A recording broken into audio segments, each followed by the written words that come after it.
से बच्चों, in this video we will discuss issue of debentures as collateral security. पहले हमें कोलैटरल सिक्योरिटी के बारे में समझना होगा कि कोलैटरल सिक्योरिटी का मतलब क्या होता है।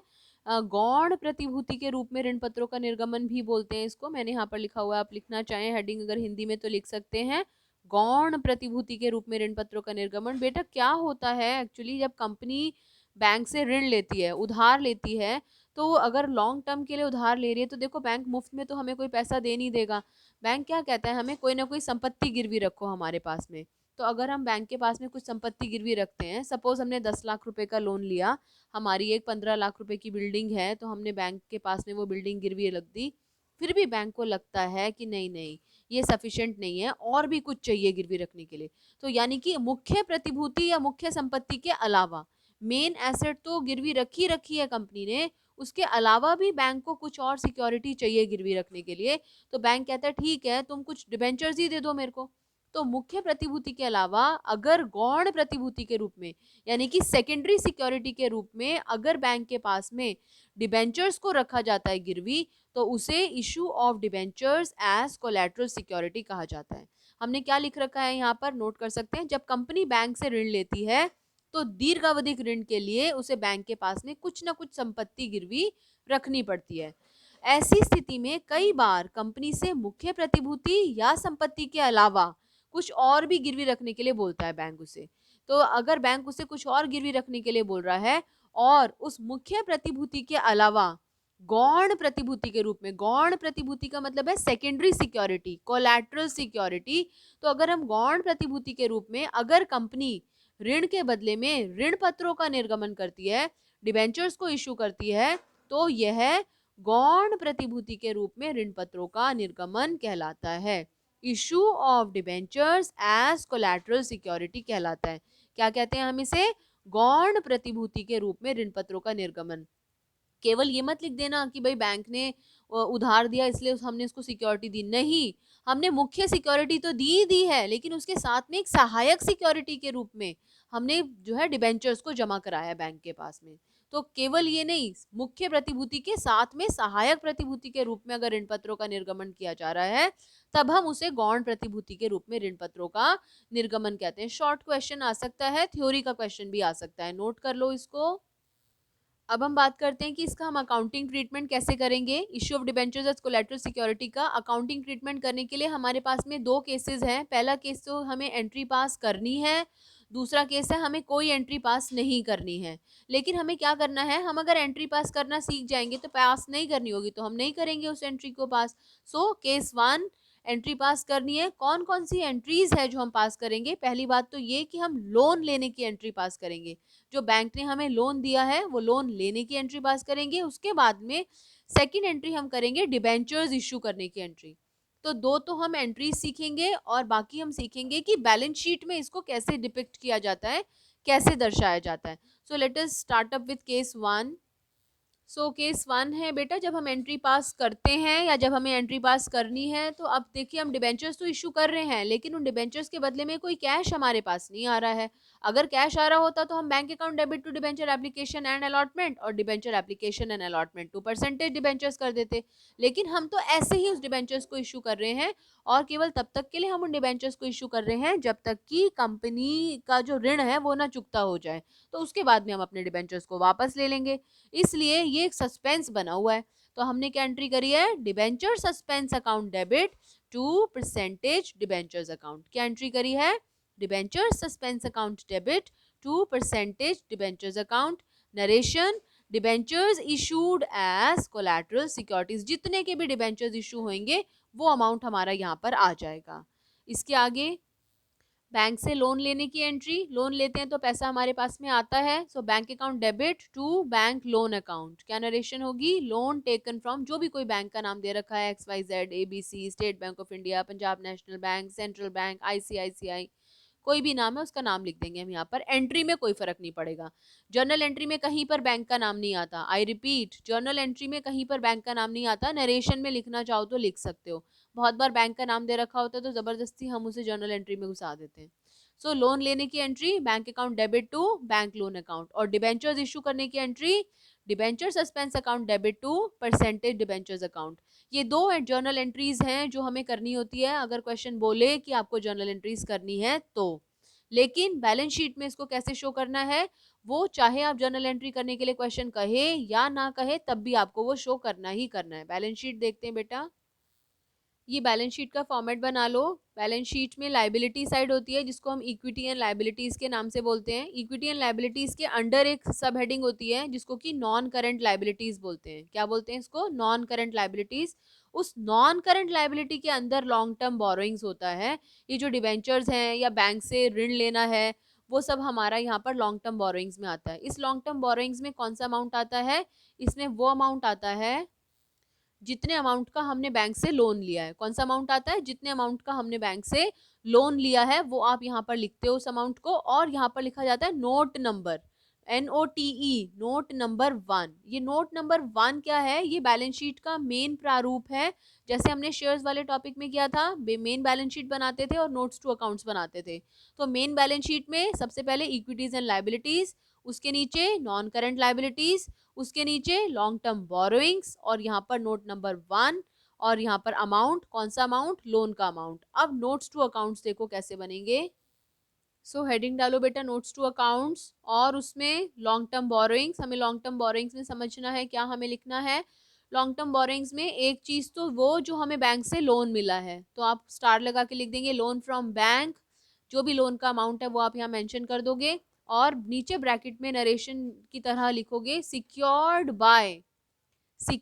Bye issue of percentage debentures. जितने भी डिबेंचर्स इशू करने के लिए बोलेगा इतने रुपए का ईच यहाँ पर लिख देंगे। जैसे 100 रुपए का ईच है, 2000 डिबेंचर्स ऑफ 100 रुपीज ईच। ये आपको बीच में ब्रैकेट में नरेशन के जैसा लिखना है। दूसरा स्टार बना के आपको यहाँ पर क्या शो करना है? परसेंटेज डिबेंचर्स, जितने के आपने डिबेंचर्स इशू करे हैं माइनस डिबेंचर सस्पेंस अकाउंट। जैसे सपोज अगर आपने 10 लाख रुपए के डिबेंचर्स इशू करे हैं तो उसमें से 10 लाख रुपए ही आपने यहाँ से माइनस करने हैं। बेटा 10 में से 10 गए तो यहाँ पर आ गया नील। यहाँ पे हमेशा नील अमाउंट आएगा, कोई अमाउंट नहीं आएगा आपका यहाँ पर। बस हमें ऐसे ही माइनस करके शो करना है, क्योंकि हमने डिबेंचर्स तो इशू करे हैं लेकिन इसके बदले में ना तो कोई पैसा आया है ना कोई लाइबिलिटी अराइज हुई है।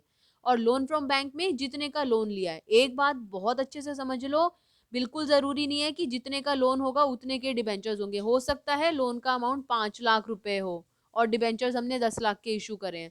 हो सकता है लोन का अमाउंट 15 लाख हो और हमने 10 लाख रुपए के डिबेंचर्स इशू करे हो। कोई भी स्थिति, कोई भी सिचुएशन हो सकती है, तो इसे नोट कर लीजिए। एक क्वेश्चन डिस्कस करते हैं। क्या क्वेश्चन है? Hayat limited took a loan of rupees 8 lakh from SBI। बताओ भाई, लोन लेने की एंट्री, सबसे पहली एंट्री लोन लेने की, bank account debit to bank loan account. क्या है लोन लेने की entry? Bank account debit to bank loan. Note down कर लो कितने का लोन है? 8 लाख रुपए का। फर्स्ट एंट्री लिख लो जल्दी से, बिना अभी हमने आगे क्वेश्चन पढ़ा भी नहीं है, फर्स्ट एंट्री लिख लो। Bank account debit to bank loan, loan taken from SBI। Second, अब लोन के बदले में हम डिबेंचर्स इशू कर रहे हैं। Issued 10,000 9% debentures. कितने डिबेंचर्स इशू कर रहे हैं? 10,000 9% डिबेंचर्स ऑफ 100 ईच। 10,000 डिबेंचर्स, 100 रुपए का एक डिबेंचर्स, मल्टीप्लाई करा, कितना अमाउंट आ गया? 10,000 गुणा 100, कितना अमाउंट आ गया? बोलो, 10 लाख रुपए। देखो लोन कितने का लिया? 8 लाख का, लेकिन डिबेंचर्स कितने के इशू करे हैं? 10 लाख के। डिबेंचर्स इशू करने की एंट्री, पैसा नहीं है, कोलैटरल सिक्योरिटी के बदले में डिबेंचर्स इशू कर रहे हो, तो क्या जर्नल एंट्री हो जाएगी? सबसे पहले लोन लेने की एंट्री लिखो, डिबेंचर्स इशू करने की एंट्री लिखो, और बैलेंस शीट में उसको शो करो। एक एक करके करते हैं, इसमें से इंपॉर्टेंट इन्फॉर्मेशन नोट कर लो। अब एक एक करके डिस्कस करते हैं। हेडिंग डाल दो बेटा, in the books of Hayat limited, format बना दो, date, particulars, LF, amount, debit और क्रेडिट। और सबसे पहली एंट्री लोन लेने की, क्या एंट्री लिखी है आपने? Bank account debit to bank loan. कितने का लोन ले रहे हैं? 8 लाख का, 8 लाख का। So bank account debit to bank loan, narration, loan taken from SBI। Second, debentures issue करने की एंट्री, क्या करी थी हमने डिबेंचर्स इशू करने की entry? Debenture suspense account debit, कितने के डिबेंचर्स इशू कर रहे हैं हम? 10 लाख टू 9% डिबेंचर्स अकाउंट। जितने भी परसेंटेज उसके आगे लिखा हुआ है वो हम यहाँ पे लिख देंगे। So debenture suspense account debit to percentage debentures account 10 lakh 10 lakh. Narration, debentures issued as collateral security. अब तीसरा काम रह गया, क्या? बैलेंस शीट में शो करने का। कैसे शो करेंगे बेटे बैलेंस शीट में? Heading balance sheet of Hayat limited as at, जो भी डेट अगर मेंशन कर रखी है, फिर पर्टिकुलर्स, नोट नंबर, अमाउंट, उसके नीचे equity and liabilities, equity and liabilities के नीचे नॉन करंट लायबिलिटी, और नॉन करंट लायबिलिटी के नीचे लॉन्ग टर्म बोरोइंग्स। दोबारा रिपीट करो साथ साथ, इक्विटी एंड लायबिलिटीज, उसके नीचे non current liabilities, non current liabilities के नीचे लॉन्ग टर्म बोरोइंग्स, और लॉन्ग टर्म बोरोइंग्स के आगे यहाँ पर नोट नंबर 1, और जितने का भी लोन लिया है, कितने का लोन लिया है? 8 लाख, तो 8 लाख हमने यहाँ पर लिख देना है। अब नोट नंबर 1 बनाना है, so we will make notes to accounts. पहले इसे बना लो, वीडियो को पॉज करके इसे बनाओ, बल्कि नोट्स टू अकाउंट्स भी बना लो और फिर मैच करो, देखो आपका सही है या गलत है। नाउ नोट्स टू अकाउंट्स में लॉन्ग टर्म बोरोइंग्स हम शो कर रहे हैं। लॉन्ग टर्म बोरोइंग्स में लोन फ्रॉम एसबीआई, पहली बात हमने लिखनी है, लोन फ्रॉम एसबीआई, कितने का लोन ले रहे हैं? 8 लाख रुपए का। दूसरी चीज बहुत सिंपल, बहुत ही सिंपल है, दूसरी चीज क्या करना है हमें, और हाँ इसके नीचे भी लिखना है, secured by issue of percentage debentures. दूसरी चीज debenture suspense 10 lakh minus percentage debentures, कितने के भी डिबेंचर्स हो हमेशा यहाँ पे जीरो अमाउंट आएगा। सो debenture suspense 10 lakh minus percentage debentures 10 lakh, यहाँ पर आ गया जीरो अमाउंट, और टोटल करा यहाँ पर उतना ही अमाउंट आएगा जितने का हमने लोन लिया है। समझ आ गया? इस क्वेश्चन को करो, और इससे रिलेटेड क्वेश्चंस जो 2020 की टीएस ग्रेवाल जी की बुक में दे रखा है, क्वेश्चन नंबर 26, क्वेश्चन नंबर 27, 28 और 29, चारों के चारों क्वेश्चंस करने हैं, एक एक करके डिस्कस करते हैं। पहले वीडियो को पॉज करके क्वेश्चन नंबर 26 निकाल लो। Best barcode limited, best barcode limited took a loan of rupees 5 lakh from a bank, loan of rupees 5 lakh, loan लेने की एंट्री बताओ जल्दी से। Very good, bank account debit to bank loan account, कितने का लोन ले रहे हो?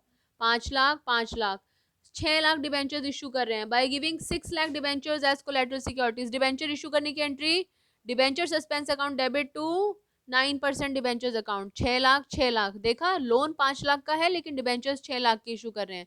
बैलेंस शीट में कैसे शो करोगे? मेन बैलेंस शीट में लॉन्ग टर्म बोरिंग्स के आगे लिखना है लोन का अमाउंट, कितना है लोन का अमाउंट इस क्वेश्चन में? 5 लाख, मैंने लिख देना है यहाँ पर 5 लाख। फिर नोट्स टू अकाउंट्स देखते हैं कैसे बनाओगे।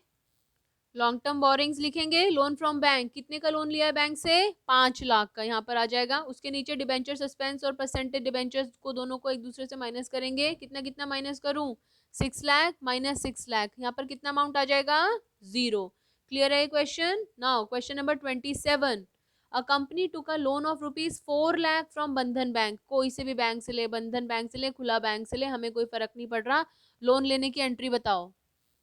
Bank account debit to bank loan, कितने का लोन ले रहा है? 4 लाख का, 4 लाख का, और 4 लाख के डिबेंचर्स इशू कर रहे हैं, सो 4 लाख, 4 लाख यहाँ पर आ जाएगा। बैलेंस शीट में शो कर लोगे इसको। क्वेश्चन नंबर 28 देखो, X limited took a loan of rupees 3 lakh from IDBI, loan लेने की एंट्री पता है आपको, and 4,000 debentures of 100 each as collateral securities, 4,000 debentures को इशू कर रहे हैं एज कोलेटरल सिक्योरिटीज, 100 रुपए का एक है तो 4 लाख, लोन लिया 3 लाख का, डिबेंचर्स इशू करेंगे 4 लाख का, प्रेजेंट कर दोगे बैलेंस शीट में।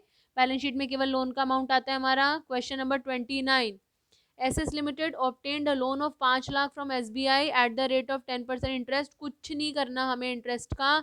The company issued 7,50,000 debentures rupees 7,50,000, underline the word rupees, 7,50,000 रुपए के डिबेंचर्स हैं बेटा, दोबारा से मल्टीप्लाई मत कर देना वरना 7 करोड़ बन जाएगा, तो ये ध्यान से देख लेना। और फेवर ऑफ एसबीआई कोई सा भी हो। लोन लेने की entry, bank account debit to bank loan, कितने का लोन ले रहा है? 5 लाख, 5 लाख, मैंने कहा किसी भी बैंक से लोन ले, जर्नल एंट्री में उसका नाम नहीं आता। और डिबेंचर्स इशू करने की entry, debenture suspense account debit to percentage debentures account. ये चारों के चारों क्वेश्चंस करके और मेरे को सेंड करना, ठीक है। अगली वीडियो में हम अगला केस डिस्कस करते हैं इसमें।